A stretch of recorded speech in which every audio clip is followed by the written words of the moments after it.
all right, all right. Just a little talk with Jesus, make it right. Yes, you know it's all right, all right, all right, all right. Just a little talk with Jesus makes it right. Amen. Thank you, Southern Region, for getting us started on this morning. Thank you, Deacon White and Sister Wilson, as well as Sister Moore. Thank you so much for starting us off in our day. We will now transition to our convention and training. For the next 40 minutes, we will hear from Chief Hart, who will come with Beware of Fraud and Scams. And then with him, with Chief Hart, will come Miss Sturgis. She is the Director of Human Resources at the Sheriff's Office there in Augusta. Let us hear them.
Blessed to be with you this morning.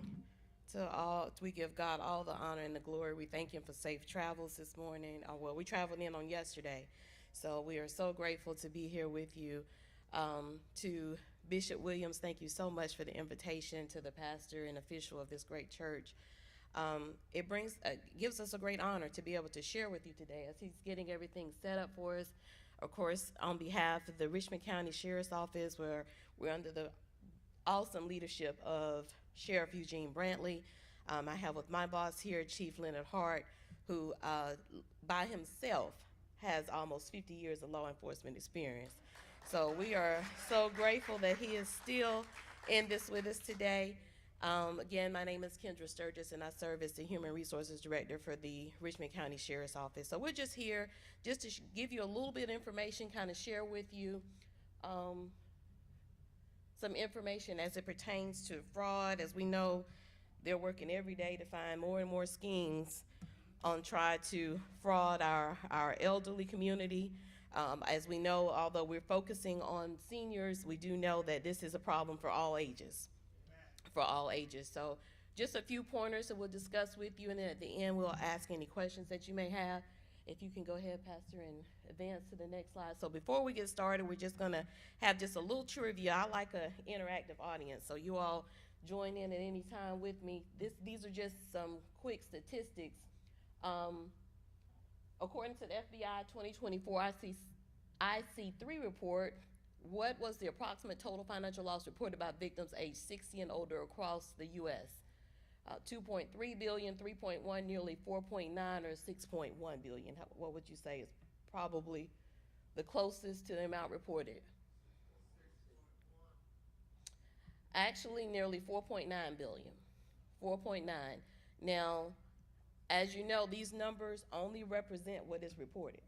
So you can imagine what the actual amounts could be if we're only reporting that we're seeing this 4.9 billion. Average loss per victim, based on the FBI's 2024 national data, what was the reported average loss per victim for individuals aged 60 and older? Average loss per victim, $83,000. $83,000. The most costly scam type, which scam category accounted for the largest reported financial loss, over $1.8 billion for U.S. seniors in the FBI's 2024 IC3 report? This is the most costly step. And they are trying to get a lot of grandparents. However, for this one, it's investment scams. With our seniors, you know, most seniors are financially sound, so that is one of the reasons that they try to target the seniors, because they are, they assume that, okay, well, they have, most of them own their house, they have nice investments and that kind of thing. So that is the investment scam. If you go to the next slide for me, please. Total losses in Georgia. So now we're in the state of Georgia. According to the 2024 Internet Crime Report, approximately how much money did Georgia seniors lose to fraudsters in the reported year? This is just for the state of Georgia.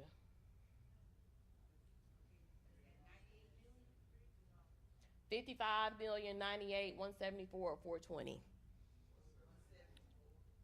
174. 174 million. That's been reported. That's been reported. That's the key there. Increase in complaints. Complaints filed by seniors in Georgia regarding cybercrime and fraud were up by what approximate percentage year over year in the 2024 FBI IC3 report? So these are the complaints filed regarding cybercrime, and they want to know what percent did they increase. 25, 43, 71, 89. 71%.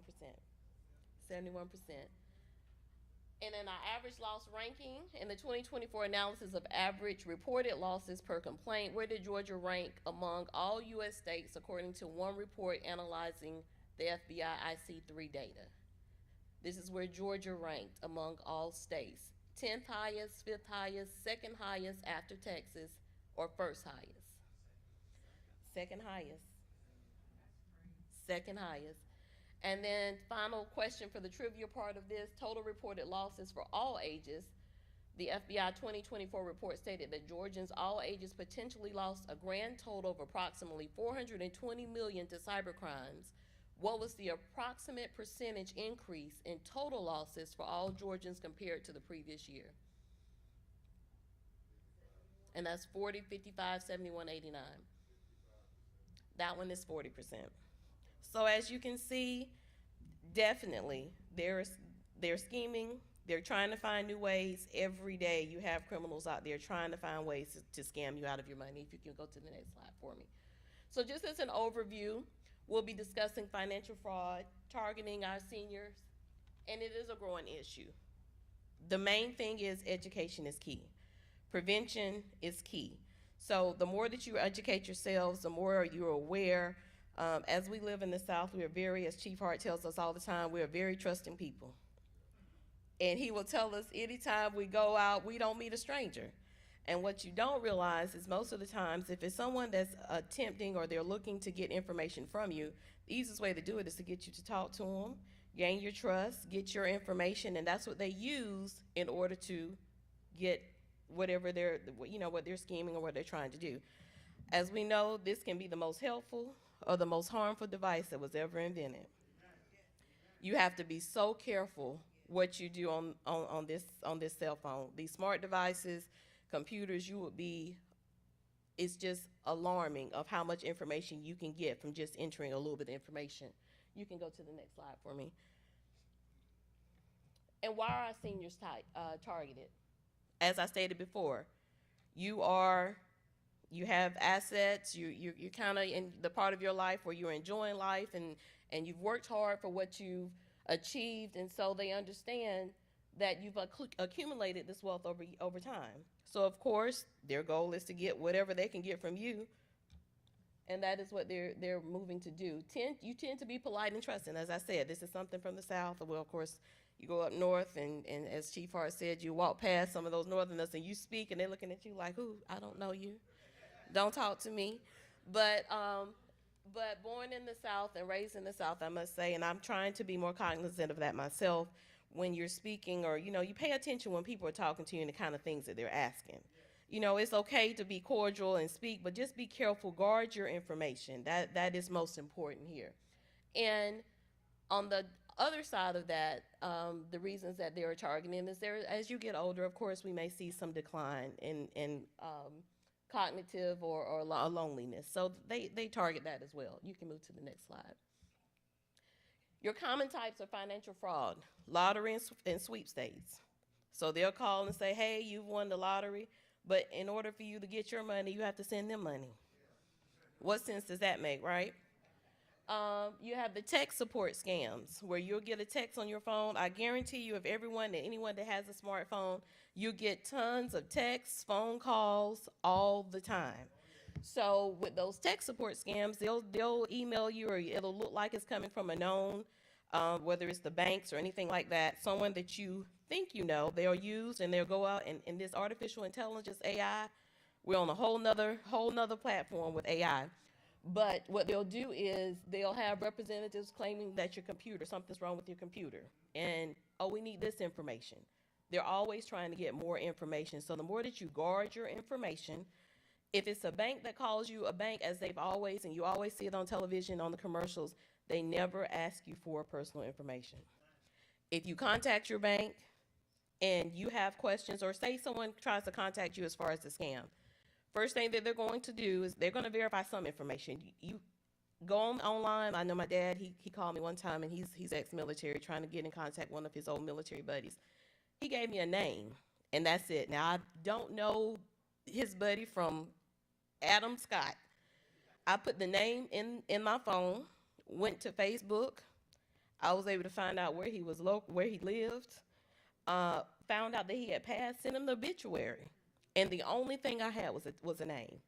So you just have to be really, really, really careful. I know a lot of us have children, some have grandchildren, and they like to share. They like to post a lot on Facebook and that kind of thing.